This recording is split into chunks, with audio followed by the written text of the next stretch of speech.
Alléluia. Non pas sans nous, mais avec nous. Il va coopérer avec nous. Nous allons être partenaires du Saint-Esprit. Alléluia. Et sa volonté est importante et précieuse. Nous allons voir un passage, par exemple, dans l'Écriture, pour montrer que marcher par l'Esprit et être conduit par l'Esprit, c'est une promesse de Dieu, mais ce n'est pas évident pour tout le monde, même pour l'apôtre Paul. Hein. On va prendre Acte 16. Alléluia. Merci Seigneur. Ta parole est puissante et nous parle. Et si sur le chemin, on se demande si tu es avec nous, se demande qu'est-ce qui se passe, eh bien, regardons ce qui se passait. Vous savez, ne doutez pas, mais comprenez que le Seigneur nous conduit à sa façon, comme il veut.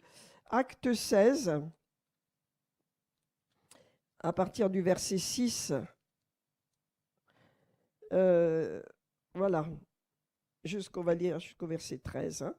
Donc, l'apôtre Paul se rendit à Derbe et à Lystre, et voici là, il y avait un disciple, donc Timothée, on passe un petit peu, hein, il voulut l'amener avec lui, et il a passé dans toutes sortes de villes avec Timothée, son équipe, hein, et il recommandait aux frères d'observer les décisions des apôtres et des anciens. Les églises se fortifiaient dans la foi et augmentaient en nombre, ce qui est normal, ce qui est logique, ce qui devrait être logique. Hein. Elles augmentent toujours en nombre de jour en jour. Alors regardez ce qui se passe.